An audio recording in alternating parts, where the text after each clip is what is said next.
Let's find out.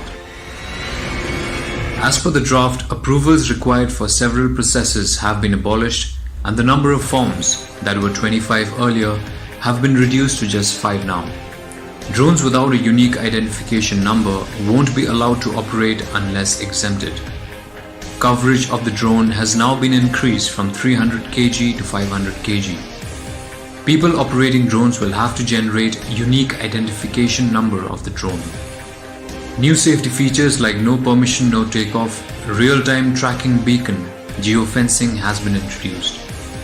A digital sky platform will be developed for minimal human interference. Most permissions on the digital platform will be self-generated. Details of drones to generate the unique identification number will have to be uploaded on the digital sky platform.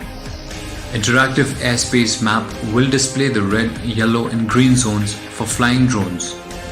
Drone corridors will be developed for cargo deliveries. These corridors will be facilitated by the ministry. The newly appointed Civil Aviation Minister Jyotiraditya Scindia said the new policy will provide a major fillip to the drone industry. The draft also mentions several relaxations. As per the draft, no pilot license will be required for micro drones used for non-commercial use, nano drones and for R&D organizations. There will be no restrictions on drone operations by foreign-owned companies registered in India.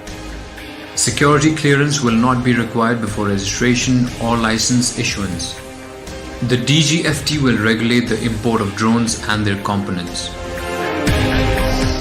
The digital sky platform will be hosted by the Directorate General of Civil Aviation, and the airspace map will segregate the entire airspace for drones into 3 zones: green, yellow and red.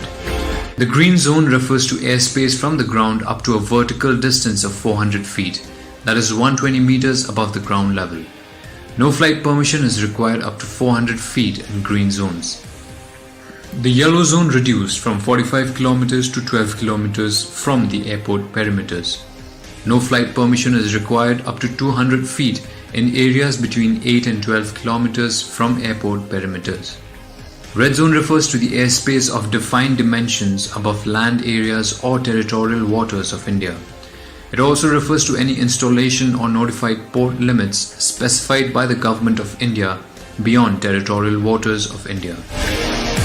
The ministry has asked for public comment on the draft drone rules. The last date to submit the response on the new rules is August 5th as notified by the ministry. Earlier, the Prime Minister had chaired a meeting to discuss the formulation of policy for unmanned aircraft systems.